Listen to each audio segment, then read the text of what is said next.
Summer holidays வந்தாச்சு நம்ம GT Holidays வந்தாச்சு. GT Holidays, South India's #1 travel brand. Sri Venkateshwara College of Engineering and Technology. Admissions open for BTech and MBA 2025. Mad Rabbit, India's finest audio wearable brand, starting at 999. ஆன்மீகம் எப்படின்னா கத்தி மாதிரி நம்ம கரெக்டாக இருந்தால் எல்லாமே கரெக்டான பாதையில் போகும். நாம் ஏதாவது தவறு செய்தால் அதுவே நம்மளுக்கு திரும்பி நம்மளுக்கு பழி வாங்கிடும். ஒரு காலத்தில் வளர்ந்த அதே நித்யானந்தாவை ஒரு பெண்ணோட சபலத்தால் இன்னைக்கு எப்படிப்பட்ட பேர் இழந்து புகழ் இழந்து இங்கே இல்லாமல் அவரோட தாய்நாட்டில் இல்லாமல் எங்கேயும் போய் மறைஞ்சி வாழறது. அவன் ரஞ்சிதா கூட இருந்தேன்னு சொல்லிட்டு உலகத்துக்கே தெரிஞ்சு போச்சு. நான் மேல் கிடையாது, நான் திருநங்கை சொல்லிட்டாரு. எனக்கெல்லாம் ஒரே ஆச்சரியம். ஏன்னா எனக்கு ஃபோன் மேலே ஃபோன் இந்த மாதிரி அம்மா நீங்கள் இந்த மாதிரி சொல்கிறாங்க, நீங்கள் பேச முடியுமா சொல்லிட்டு நான் சொன்னேன், நான் ஏன் அந்த ஆளை பற்றி பேசலாம். எப்போவுமே ஒரு தவறு நம்ம செஞ்சு நம்ம தவறு அக்செப்ட் பண்ணிக்கணும். அம்மா நம்ம தவறு செஞ்சுட்டோம், அதுக்குரிய தண்டனை நம்ம ஏற்றுக்கணும். அதுதான் கர்மா. அதை நம்ம விட்டு விலக விலக விலக அதோட சாபங்கள் நம்ம தொடர்தான் செய்யும், அதோட பாவங்கள் நம்ம தொடர்தான் செய்யும். நிறைய காலமாக ஜீவசமாதி அடைய போகிறார் நித்யானந்தா, ஜீவசமாதி அடைய போகிறான்னு சொல்லிட்டு இருக்காங்க. இவ்வளோ கோடி சொத்துக்களை விட்டு ஜீவசமாதி அடைவாரா? கண்டிப்பாக அதுக்கெல்லாம் சான்ஸ் கிடையாது. ஒரு நாட்டை விட்டு ஓடி போனவர்கிட்ட 4000 கோடிக்கு மேலே சொத்து இருக்குன்னு சொல்கிறாங்க. மக்கள் இன்னும் ஏமாந்து இந்த மாதிரி ஆளுங்கிட்ட காசுகளை கொட்டுறாங்களா? கண்டிப்பாக மக்கள் கொடுத்துக்க மாட்டாங்கப்பா. ஏன்னா மக்கள் கண்டிப்பாக மக்கள் போய் நித்யானந்தா கொட்டுறவளுக்கு கிடையாது. கண்டிப்பாக இது பெரிய புள்ளிகள் கைலாசாக்கு யார் வேணால் வரலான்னு நித்யானந்தா சொல்லியிருக்காரு. உங்களை அழைச்சா நீங்கள் போவீங்களா? நான் ஏன் அந்த ஆள்கிட்ட போகலாம். மீண்டும் நித்யானந்தா தமிழ்நாட்டுக்கு இங்கே ஒரு கைலாசம் ஆரம்பிக்கணும்னு சொன்னால் மக்களோட ஆதரவு எப்படி இருக்கும்? கண்டிப்பாக இந்த மக்கள் ஏற்றுக்குவாங்க. ஏன்னு கேளுங்களேன்,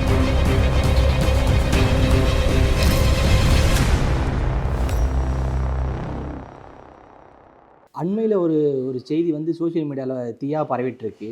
நித்யானந்தா இந்து தர்மத்துக்காக உயிர் தியாகம் செஞ்சிட்டாரு, அந்த மாதிரி ஒரு தீயாக பரவிட்டு இருந்தது. அதுக்கப்புறம் 2 நாளுக்கு அப்புறம் அவர் லைவில் அந்த மாதிரிலாம் எதுவும் இல்லைன்னு சொல்லியிருந்தார். அதை பற்றி நீங்கள் அதை எப்படி பார்க்குறீங்க? ஆக்சுவலி இது முதல் தடவை இந்த மாதிரி நடக்கலை. கரெக்ட் தானே? இது நிறைய வாட்டி இந்த மாதிரி நடந்திருக்கு. ஒரு வாட்டியும் ஏதாவது ஒரு பிரச்சனை அவர்கிட்ட போகும்போது ஒன்று செத்துப்பட சொல்லுவார், இல்லை வேறு ஏதாவது பிரச்சனை சொல்லும்போது அவர் திடீர்னு பூதாகரமாக வெளியே வருவார். வெளியே இல்லை நான் நல்லா தான் இருக்கிறேன், நான் ஊரோட தான் இருக்கிறேன் சொல்லிட்டு நாம் எல்லாம் நினச்சிக்கணும் அவரை நாம் வருத்தி எடுக்கிறோன்னு. ஆனால் எல்லாம் முடிஞ்ச பிறகு அவர் நம்மளை வருத்தி எடுத்துன்னு போயினே இருப்பார். ஸோ இதை எப்படி பார்க்கலான்னா, ஆக்சுவலி ஒரு ஆன்மீகத்தில் இருக்கும் பொழுது இப்படி தான் வாழணும்னு சொல்லிட்டு ஒரு நெறிமுறையில் இருக்கிறவங்களும் இருக்கிறாங்க. இல்லை அந்த ஆன்மீகத்தில் இருந்துன்னு தவறு செய்வங்களுக்கும் இப்படி தண்டனைகள் இருக்குது சொல்லிட்டு இதை நான் நித்யானந்தா மூலிமா நான் கற்றுக்கினேன். ஏன்னா அவர் ஒரு சாதாரண ஒரு ஏழ்மையின் குடும்பத்தில் இருந்து ரொம்ப காலேஜும் போய் படிக்காமல் எல்லாருக்குமே தெரியும். ஒரு ஏதோ ஒரு ஞானத்தின் அந்த அண்ணாமலையாரோட பாதத்தில் இருந்ததால், அவர் திருவண்ணாமலையில் இருந்ததால், அந்த அண்ணாமலையோட அனுகிரகத்தால் ஒரு சாதாரண ஆள் கூட எப்பேற்பட்ட வித்தைக்கெல்லாம் வித்தை ஞானத்தை பெறுவாங்க சொல்லிட்டு நித்யானந்தாவே ஒரு எக்ஸாம்பிளாக இருந்தார் ஒரு காலத்தில். ஏன்னா எல்லாருக்குமே தெரியும், ஷார்ட் பீரியடில் கொஞ்சம் சாதாரணமாக இருந்த மனிதனை ஒரு ஞானத்தால் எங்கேயோ கொண்டு போய் நம்ம பார்த்தோம். ஆனால் அதே மனிதன் தவறான செயல் இருக்கும் பொழுது, அதாவது ஆன்மீகம் எப்படின்னா கத்தி மாதிரி நம்ம கரெக்டாக இருந்தால் எல்லாமே கரெக்டான பாதையில் போகும். நாம் ஏதாவது தவறு செய்தால் அதுவே நம்மளுக்கு திரும்பி நம்மளுக்கு பழி வாங்கிடும். அதே ஒரு நிலைமை தான் இன்றைக்கி இவருக்கு நடந்திருக்குது. ஏன்னா ஒரு காலத்தில் வளர்ந்த அதே நித்யானந்தாவை ஒரு பெண்ணோட சபலத்தால் இன்னைக்கு எப்படிப்பட்ட பேர் இழந்து புகழ் இழந்து இங்கே இல்லாமல் அவரோட தாய்நாட்டில் இல்லாமல் எங்கேயும் போய் மறைஞ்சி வாழறது. இது பணம் இருந்து என்ன பிரயோஜனம்? அண்ணன் தம்பிங்களை பார்க்காம இருக்க முடியுமா? தாய் தகப்பனோட மூஞ்சி பார்க்காம ஏன் அந்த அண்ணாமலை முகத்தை பார்க்காம இருக்க முடியுமா? நம்ம இத்தனை கோடி இருந்து என்ன பிரயோஜனம்? சொந்த தாய் மண்ணுக்கு வராமல் அதுவே ஒரு பெரிய தண்டனை தான். நான் என்ன கேட்டால் அதுதான். அதாவது ஒரு ஆன்மீகத்தில் இருக்கும் பொழுது என்ன தான் நம்ம வளர்ந்தாலும் எந்த ஒரு சபலத்துலேயுமே நம்மளை போய் அது உள்ளே விழாமல் ஆன்மீக பயணத்தில் மேற்கொண்டு போகும் பொழுது கண்டிப்பாக நன்மையே நடக்கும். இப்போ இதே நம்ம பார்த்தீங்கன்னா, இதே கேரளாவில் பாருங்கள், தமயந்தி அம்மா இன்றைக்கி ஊர் உலகமே தெய்வமாக பார்க்குது. ஏழை எளியோர்களுக்கு இல்லாதவங்களுக்கும் பெரிய பெரிய ஹாஸ்பிட்டல்ஸ் கட்டி கொடுத்துருக்காங்க, பெரிய பெரிய ஸ்கூல்ஸ் கட்டி கொடுத்துருக்காங்க, அனாத ஆசிரமங்கள் கட்டி கொடுத்துருக்காங்க, பெரிய பெரிய காலேஜ் கட்டி கொடுத்துருக்காங்க. ஏன் இப்போ கூட மெடிக்கல் ரிசர்ச் கட்டி கொடுத்துருக்காங்க. இந்த மாதிரி ஒரு தாயாக இருந்து தன் குழந்தைங்களுக்கு என்னென்ன பண்ணுமோ அது ஒரே ஒரு வழியில் பண்ணணும்னா அது கண்டிப்பாக ஆன்மீகத்தில் தாங்க. ஆன்மீகத்தில் நம்ம நிலையாக இருக்கும்போது அந்த தாய் நம்மளுக்கு கொடுக்குற செல்வத்தை நம்மளுக்கு மட்டும் அதை எடுத்துக்கூடாது, அதை 10 பேருக்கு பகிர்ந்து கொடுக்கணும் தான் தெய்வம் வந்து நம்ம ஒரு குருமாராக அமைத்து அந்த குருமாருக்கு எல்லா வித்தைகளும் கற்றுக் கொடுத்து அந்த குருமாருக்கு எல்லா செல்வம் கொடுத்து அதன் மூலியமாக மற்றவங்களுக்கு கொடுக்க சொல்லதான் இதுதான் வந்து நீதி. ஏன்னா ஒரு தவறான ஒரு ஆட்களில் போடும் பொழுது ஒரு நித்யானந்த கதையை ஒரு எக்ஸாம்பிள் எடுத்துக்கலாம். அதே மாதிரி ஒரு கரெக்டான ஒரு அம்மா இந்த அம்மா கிட்ட இருக்கும் பொழுது இன்றைக்கி பாருங்கள் எவ்வளோ உலகமே வந்து அந்த அம்மா வந்து தாயை ஏற்றுக்கிட்டாங்க, எல்லா இடத்துலையுமே அவங்களால பயன்பட்டுருக்காங்க. ஸோ இதெல்லாம் வந்து இன்றைக்கி கலியுகத்தில் இதெல்லாம் பண்ணது பெரிய விஷயம். கண்டிப்பாக வந்து நித்யானந்த பார்த்து எனக்கு ஒரு பக்கம் சிரிப்பு தான் வருது. ஏன்னா ஒரு சாதாரண மனிதனாக இருந்து ஒரு வளரும் பொழுது அப்போ தான் நம்ம ரொம்ப வந்து நம்ம மூளை வந்து பயன்படுத்தணும்னு சொல்லுவோம் இல்லை. ஏன்னா நம்ம எல்லா இடத்துலையுமே நம்ம எப்படி வந்து கீழே இறக்குவாங்கிறத சொல்லிட்டு நம்ம இருப்பாங்க. அப்போ அந்த டைமில் முழுக்க ஆன்மீக சிந்தனையோட தெய்வத்தின் பலத்தோட நம்ம வந்து மேலே தான் போனோம். சரி, அவர் வந்து இன்றைக்கி வந்து ஒரு ரஞ்சிதா மட்டும் இல்லை வச்சிங்களேன். சரி, நான் வந்து ரஞ்சிதா மேலே கூட தப்பு சொல்ல மாட்டேன். ஏன்னா அவங்களும் ஒரு பட நடிகை, அவங்களுக்கும் வந்து அந்த ஒரு வாய்ப்பு கிடைக்கிறப்போ அவங்க வந்து அதை பயன்படுத்திக்கினாங்க. அதனால தான் இன்றைக்கி வந்து 4000 கோடிக்கு அவங்க ஓனர்னு சொல்கிறாங்க. பட் இதில் ஒரு விஷயம் வந்து உங்களுக்கு தெரியுமா இல்லை நீங்கள் மறந்துட்டீங்களா தெரியாது. இந்த விஷயம் எனக்கு பர்சனலாகவே எனக்கு வந்தது எப்படின்னா ஒரு ஆல்மோஸ்ட் ஒரு 10 இயர்ஸ் இருக்கும்னு நினைக்கிறேன். ஒரு 10, 12, 13 இயர்ஸ் இருக்கும். அப்போ வந்து இவர் வந்து பெங்களூரில் ஏதோ ஆசிரமம் வச்சுருந்தா எனக்கு சரியாக எனக்கு இயர் தெரில.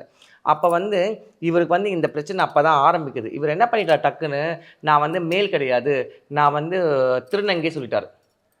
நீங்கள் அது கொஞ்சம் பழைய வீடியோஸ்லாம் போனீங்கன்னா பல வருஷத்துக்கு முன்னாடி அந்த வீடியோஸ்லாம் நீங்கள் பார்த்தீங்கன்னா தெரியும். எனக்கெல்லாம் ஒரே ஆச்சரியம். ஏன்னா எனக்கு ஃபோன் மேலே ஃபோன் இந்த மாதிரி அம்மா நீங்கள் என்ன சொல்கிறாங்க, நீங்கள் வந்து பேச முடியுமா சொல்லிட்டு நான் சொன்னேன், நான் ஏன் அந்த ஆளை பற்றி பேசணும், அவன் வந்து ரஞ்சிதா கூட இருந்தேன்னு சொல்லிட்டு உலகத்துக்கே தெரிஞ்சு போச்சு. இப்போ அதுலேருந்து தப்பிக்கிறதுக்காக ஒரு திருநங்கை போற்றி போனால், ரெண்டாவது ஒரு திருநங்கையாக இருந்தேன்னா எங்கள் மாதிரி சர்ஜரி பண்ணி முழுமையான ஒரு பெண் தன்மை கொண்டதாக திருநங்கை முடியும்.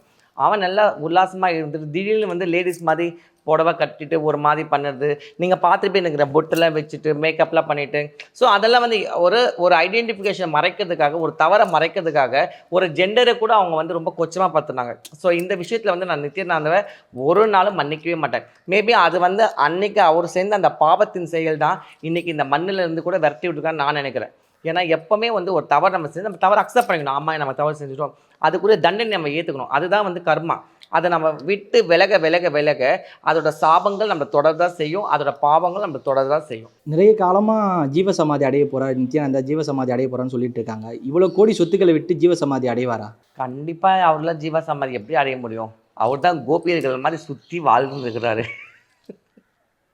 கண்டிப்பாக அதுக்கெல்லாம் சான்ஸே கிடையாது. ஜீவசமாதி என்பது சாதாரண விஷயம் கிடையாது. நம்ம எல்லாம் சொல்கிறோம். ஃபஸ்ட்டு ஒரு விஷயம் தெரிஞ்சுங்க, இறந்த பிறகு சமாதி பண்ணது ஜீவசமாதி கிடையாது.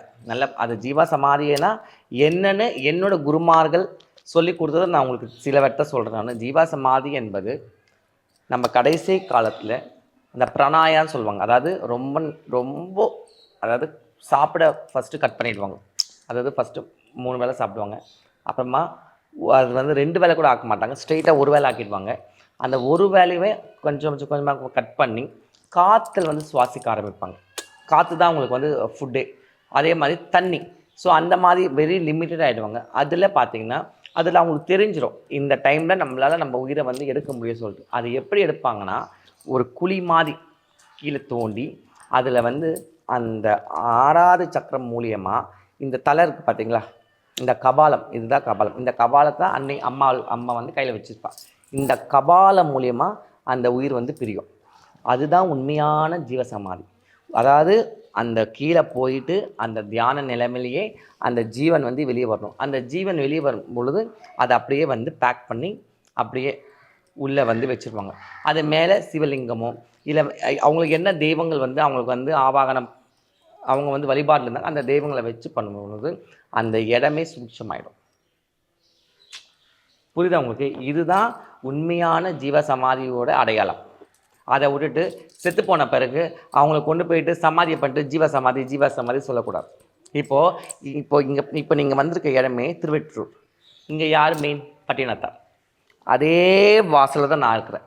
அதே மாதிரி அப்படியே பட்டினத்தை தாண்டி 2-3 ஜீவசமாதிக்கு இந்த பக்கம் எதிரில் வடிவுடியம்மன், அங்கேயும் அந்த அம்மாவுக்கு எதிரில் 2-3 ஜீவசமாதிக்கு. ஸோ இதெல்லாம் புனிதமான இடம். இந்த புனிதமான இடத்துல நானும் அம்பிகை இருக்கிறேன்.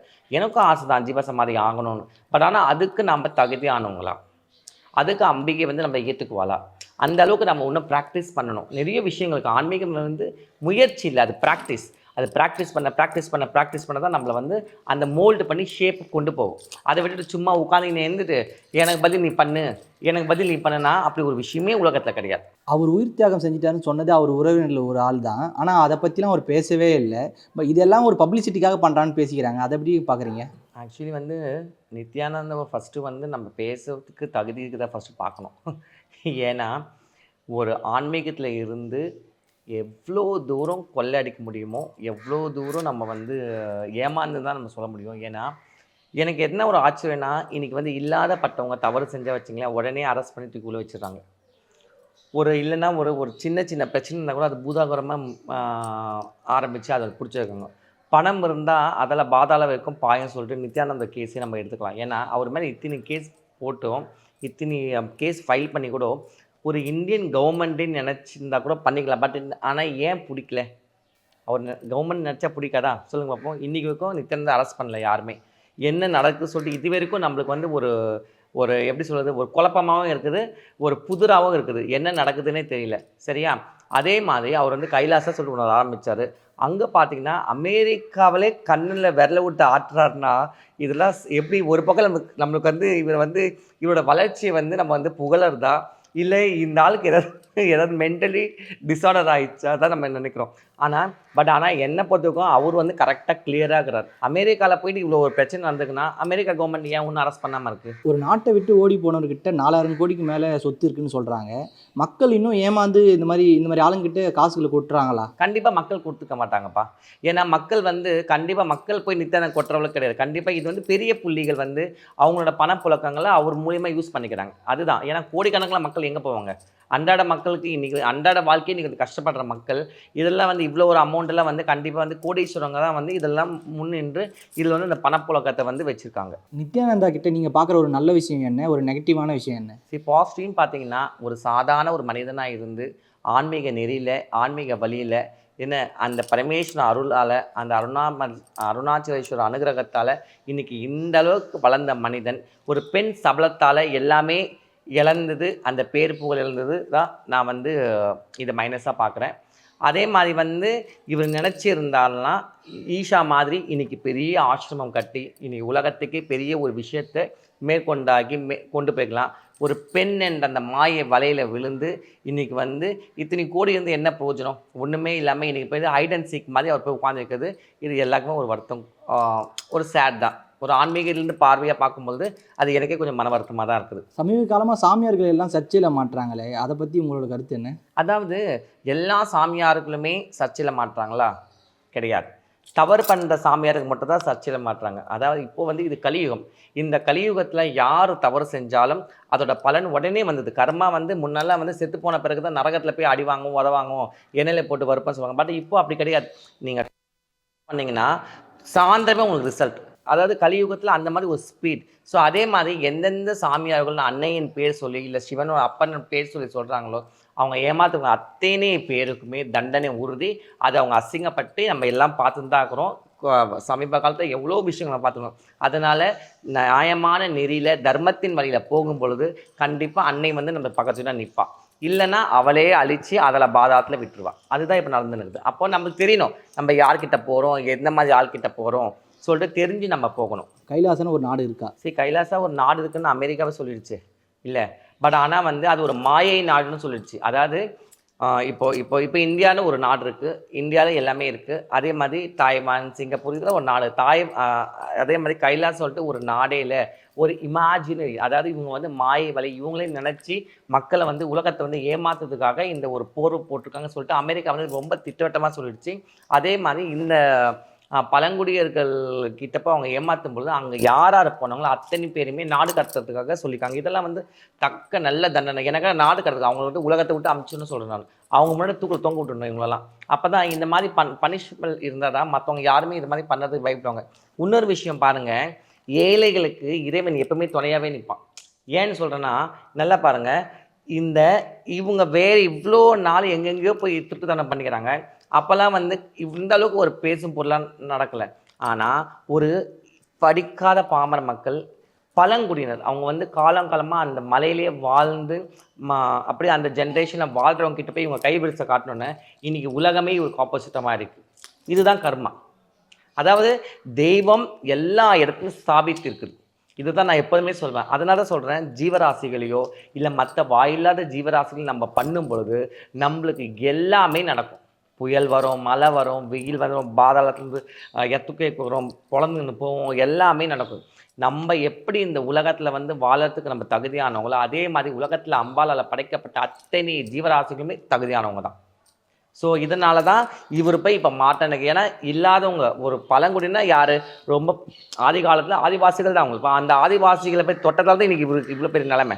அப்போ தெய்வம் அங்கே இருக்குதுல்ல, ஏழைகளுக்கு தெய்வம் நிற்குது இல்லை, இவ்வளோ தான் சிம்பிள். இதெல்லாம் தான் நம்ம வந்து மேற்கோள் காட்டணும். இயற்கையோடு சேர்ந்தது தான் அம்பிகை, அம்பிகையோடு சேர்ந்த சகலமும். கைலாசாக்கு யார் வேணாலும் வரலான்னு நித்யானந்தா சொல்லியிருக்காரு. உங்களை அழைச்சா நீங்கள் போவீங்களா? கண்டிப்பாக போக மாட்டேன். நான் ஏன் போனோம்? என்னோட தாய்மண் எங்கள் அம்மா இங்கே இருக்கிறா, நான் இங்கே வழிபாடு பண்ணுறேன். நான் இறந்தாலும் இந்த புண்ணிய மண்ணில் இந்த பாரத தேசத்தில் நான் என்னோட உயிர் போகும். நான் ஏன் அந்த ஆள்கிட்ட போகலாம்? நான் போகவே மாட்டேன். எத்தனை கோடி கொடுத்தாலும் நான் போக மாட்டேன். கைலாசான ஒரு நாடே மாயன்னு சொல்லியிருக்கீங்க.